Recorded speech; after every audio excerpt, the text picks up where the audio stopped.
Part 1. You will hear an agent calling from Familiarize Mutual about the recent homeowners insurance inquiry. First, you have some time to look at questions 1 to 6.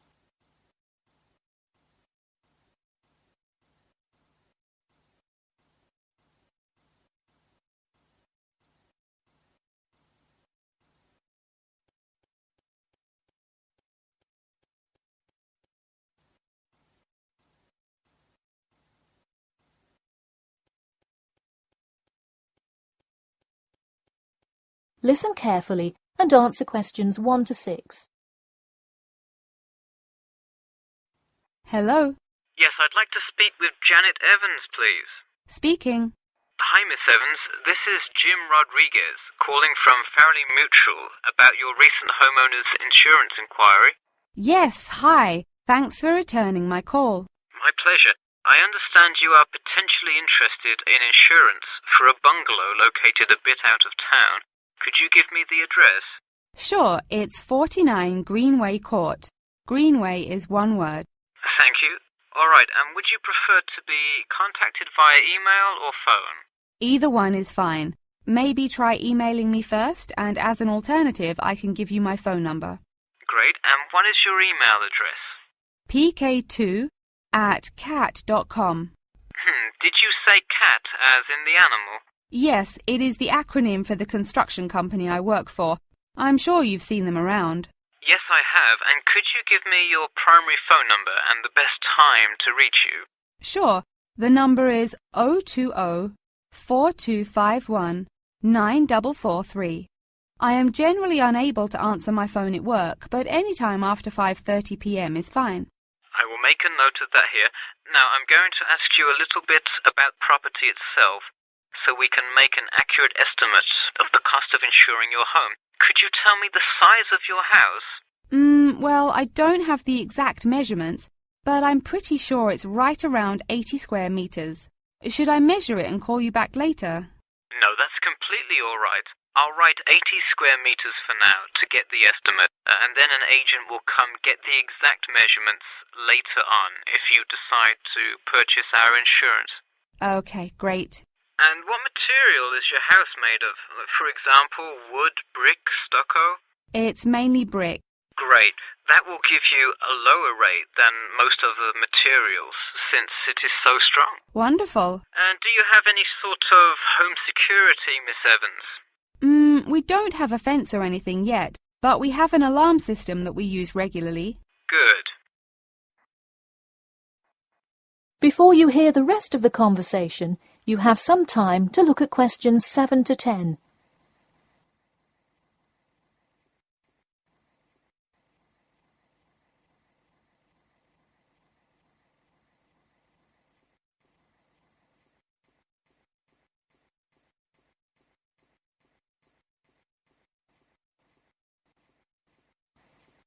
Now listen and answer questions 7 to 10. Now, I'll go through a number of things we offer coverage for, and I'd like you to tell me which items you want your policy to cover. Okay. We'll start with the building itself first. Would you like us to cover incidental damage to the structure to your house? Absolutely. Splendid. And the contents inside your house? We usually cover all items with an appraised value of about £200. Would you like us to cover theft and damage beyond natural wear and tear? I will let you know that the second option here will come with a considerable increase in your rates. I think I'd just like the contents of the house to be covered against theft then. All right, and would you like any other insurance? Fire, flood, etc.? Yes, I definitely want flood coverage. It rains a lot here and the drainage system in the area is not the greatest. Okay, I am calculating your quotation now. It will just take a second.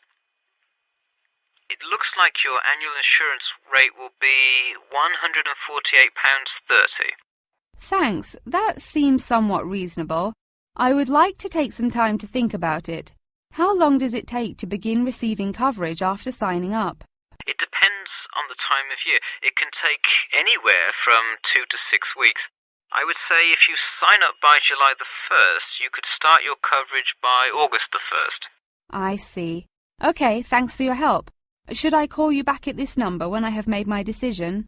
Yes, please. And so that we can look up your account faster, I'll give you a reference number that you should provide when calling. Ready? Yep. It's TR278Q. Got it. Thanks. Thank you, and have a nice day. That is the end of part 1. You now have half a minute to check your answers.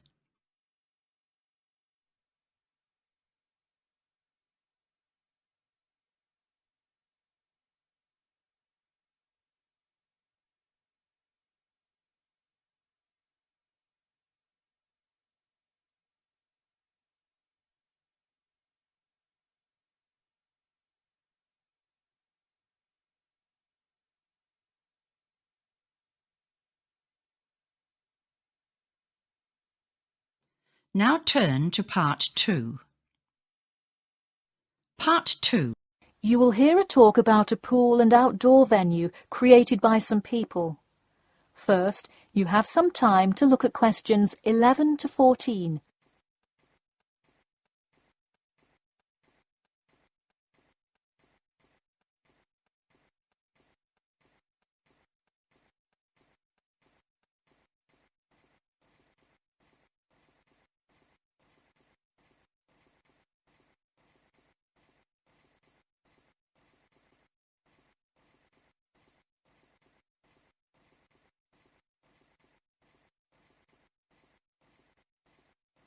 Now, listen carefully and answer questions 11 to 14. Hey, if you're just joining us on WKPX The Sound, welcome. We're here in the studio with Matt and Cam in the morning, and this morning we're talking about keeping the kids occupied on summer vacation. Folks, there's a new kid in town in the world of summer fun. Get ready for the Pool of the People, a pool and outdoor venue created by, that's right, the people. Scheduled to open in November, the ideas for everything from the design of the pool right down to the items sold in the snack bar have been decided upon by a sample of 1,050 members of the public. The public selected 2 top proposals from over a dozen created by renowned architect Ned Mosby, and the final design is truly something else. The pool is shaped like a fishbowl, sinking down into the ground. And there's, you guessed it, a real live fish tank in the center. It's certainly the center of attention in the Bridgewater area. Now, you are probably wondering how much an extravagance like this must cost, right?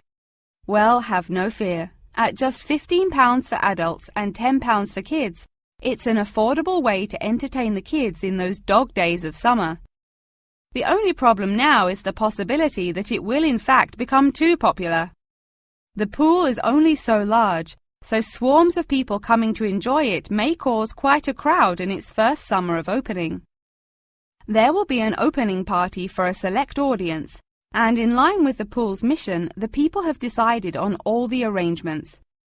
They collectively decided on actress Rebel Wilson to host in the festivities scheduled for later this month, and even dictated the playlist by ranking their top 10 songs from a list of hundreds.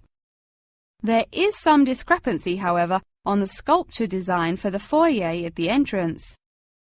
The people elected a jellyfish sculpture to greet entering visitors, but given last week's vicious attack by a box jellyfish on a local youth, coordinators fear it will bring too much fear to patrons.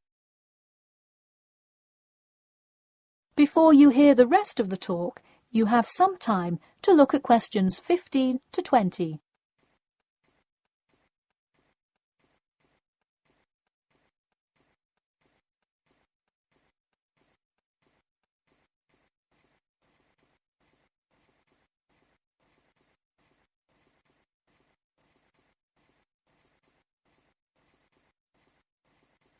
Now listen and answer questions 15 to 20. The theme of the clubhouse is set to be International Waters, with a different section representing each continent, designed by the legendary local artist Roberta Annuzzi. Representing Asia in the reception area will be a mosaic made up of prominent animals indigenous to the continent. A camel, a panda, and the Siberian white tiger, to name just a few. In the West Lounge, feel the cool, icy vibes of the transantarctic mountains of Antarctica. Makes you cold just thinking about it, doesn't it? Just seeing a wall with a mural of the glacial mountains is almost enough to cool you off on a December afternoon. Almost. Why not make the trip to the pool a social studies lesson at the same time? The theme in the ladies' lounge room for Africa may not be what you expected. A safari? Drum music? The Nile River? No. Did you know that Africa was home to the first jewellery? I sure didn't. By contrast, as you may expect, North America's theme for the card room is as modern, even futuristic as it gets. Anuzi created for North America a sort of absurdist print, interestingly juxtaposing the moon landing of 1969 with an abstract depiction of humans living on Mars. Seems to me like an interesting commentary on the future of space exploration. And in the men's lounge room, the ancient forts of Sparta, Rome, Greece, and other European civilizations fittingly exhibit the strength and combatant characteristics of these societies. Finally, the cafe and breakfast room area is an enchanting round room that draws all attention to its center, where there is a strikingly realistic sculpture of a volcano. The delicious food may actually be only the second most exciting part of this room, in comparison to the 9-foot statue, complete with brightly coloured molten lava to characterize South America. Honestly, it is like a museum visiting each room of the clubhouse. Why not make the trip to the pool an educational one for the kids? We're going to take a quick commercial break here at WKPX, but we'll be back in 10 with more on what's touted to be the summer's hottest place to beat the heat. That is the end of part 2. You now have half a minute to check your answers.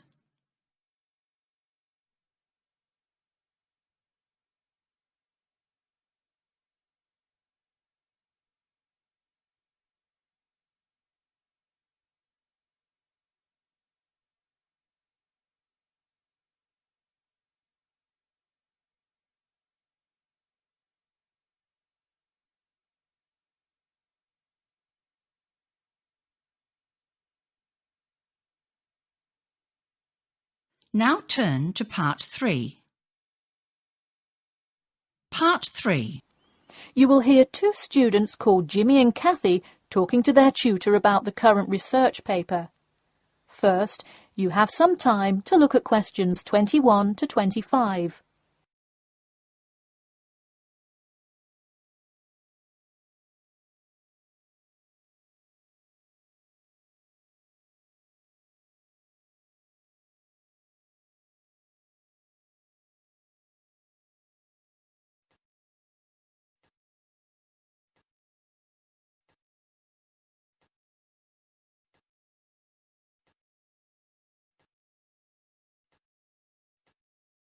Now, listen carefully and answer questions 21 to 25.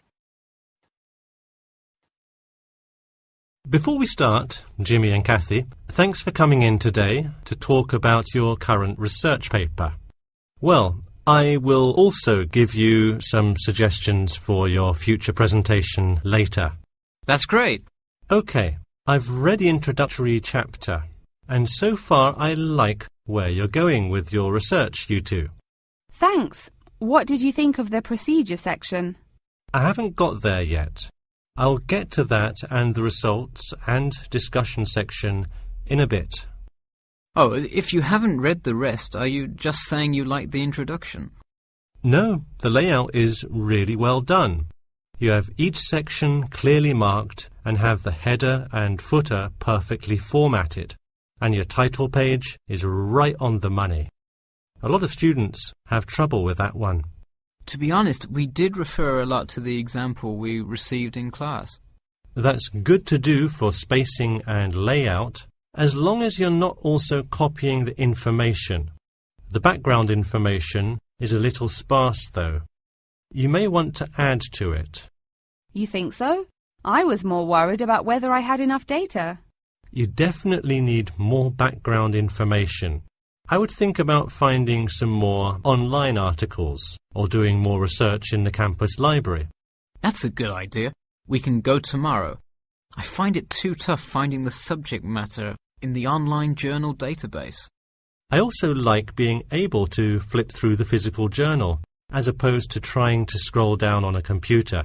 Me too. Oh, I almost forgot. I've included all of my citations in the abstract, but could you help me with the bibliography? I should be using a bibliography, right? Not an appendix. Sure, I can help with that. Yes, for this type of scientific research paper, list all sources that you cite in the body of your paper in a bibliography. Go to the website I gave you last time to see the exact way to list each source. Okay, thanks. I'll do that. We still have a lot of things to fix up. Yeah, but there's a lot of good stuff here to work with. So enough about the paper. How is the presentation going? Well, it's all right. I'm going to go try out the new presentation software while Jimmy's working on the bibliography. Yeah, we are hoping to make an animation of an actual pump, but still have a lot to learn about how to do that. Before you hear the rest of the talk, you have some time to look at questions 26 to 30.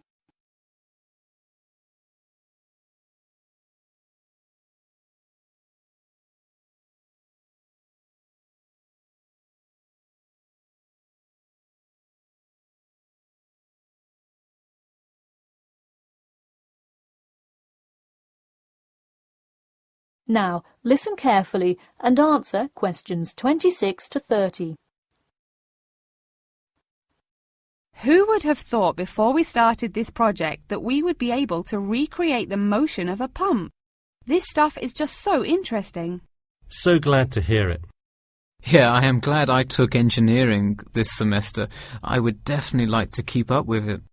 You know, there's an organization called the Machine Engineer Society. You should look into joining it. You'd need to score well in your engineering class to qualify, but I think you can do it. Interesting. I will definitely check it out. I would really like to get in contact with some professionals in the engineering field to find out more. I don't really know anyone in the field now, though. I think if you keep meeting people in your classes and professors, you'll be able to get in contact with some really helpful people. Well said, Jimmy. If engineering pumps is something you both are specifically interested in, make sure you stay up to date on new developments. In fact, you could visit the local water treatment facility periodically to see what new developments are going on. That may be a good way to get some practical experience. Well, I don't think they would let you handle any equipment by just visiting the facility. If you really want to get your hands dirty, so to speak, I would recommend instead seeking a summer internship. Wow, you have so many helpful suggestions for getting a leg up. Now, if only you could tell me how to get my work published. Wouldn't that be nice? Well, honestly, all you really need to do is, once you have a dissertation, present it. Present it often and to many audiences, and once you get feedback, adjust it. You'll get published one day. Wow, this meeting has been truly inspiring.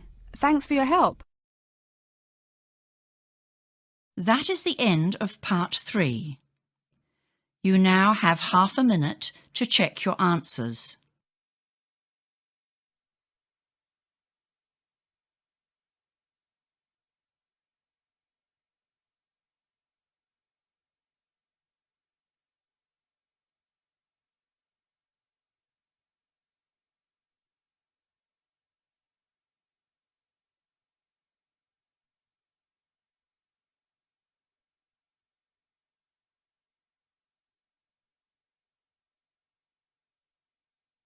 Now turn to part 4.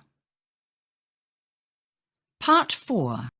You will hear a talk about amber, the formation of amber and its applications in different fields. First, you have some time to look at questions 31 to 40.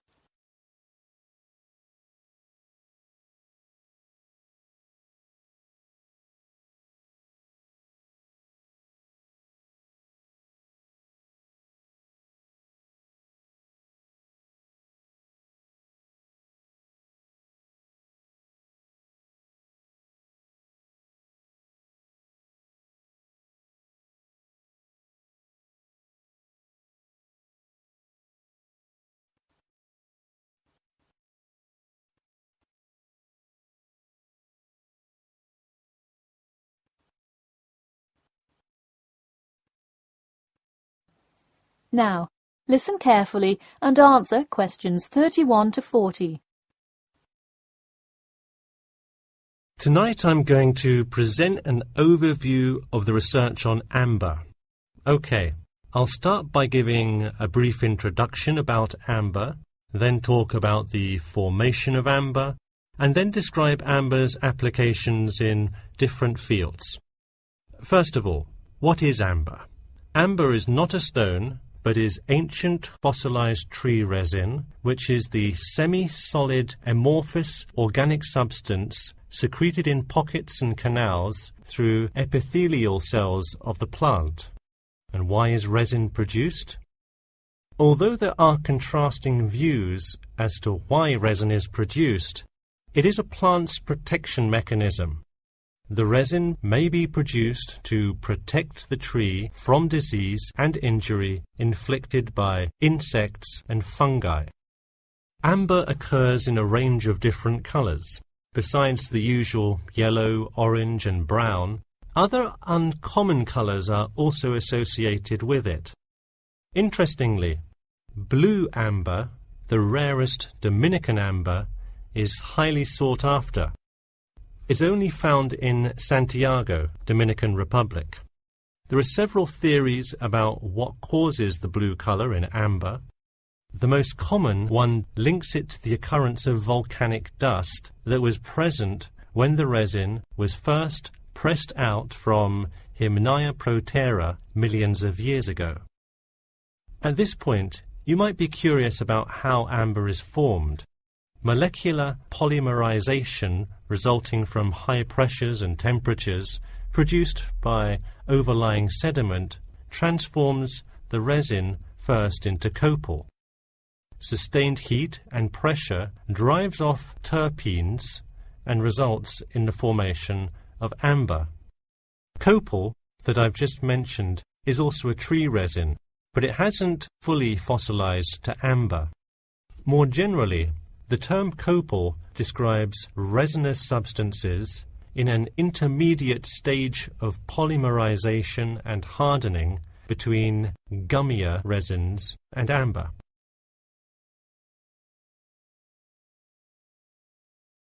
So where can we find amber? It can be found on seashores. The main producer worldwide is Russia. In fact, about 90% of the world's available amber is located in the Kaliningrad region of Russia, which is located on the Baltic. Here, the resin is washed up on the coast after being dislodged from the ocean floor by years of water and ocean currents. However, exposure to sunlight, rain, and temperate extremes tends to disintegrate resin. This also indicates that amber is not really an ideal fossil preservative for most uses. We've already learned that amber is made of tree resin. It often includes insects that were trapped within the tree many millions of years ago. A piece with a visible and well-arranged insect is generally valued much higher than simple, solid amber. One Dominican amber source reported finding a butterfly with a 5-inch wingspread. This is both a large and unusual find, and most butterfly specimens have no more than a 2-inch wingspan. Inclusions in Dominican amber are numerous, one inclusion to every 100 pieces. Baltic amber contains approximately 1 inclusion to every 1,000 pieces. Now that you have a basic knowledge of amber, I'd like to talk a bit about amber's application in different fields. First, amber is appreciated for its colour and beauty. Good quality amber is used to manufacture ornamental objects and jewellery.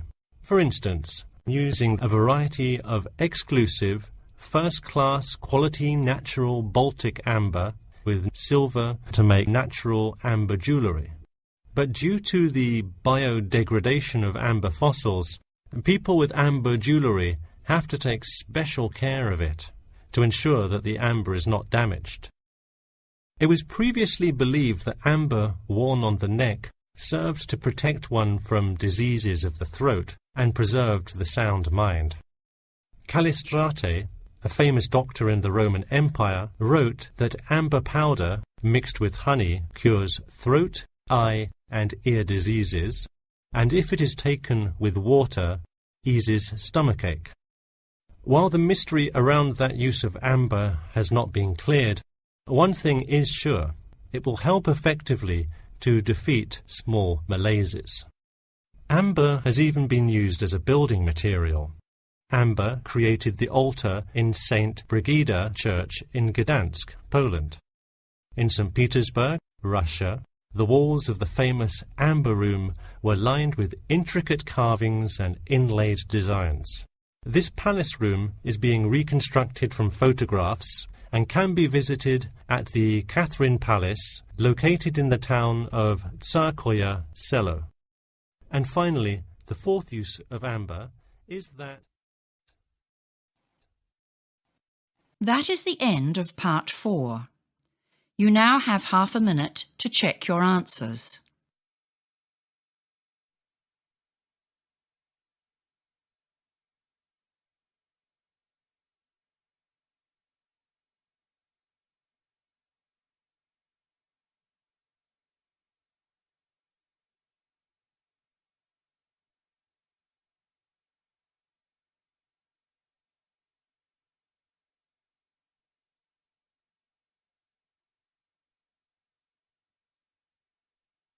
That is the end of the listening test. You now have 10 minutes to transfer your answers.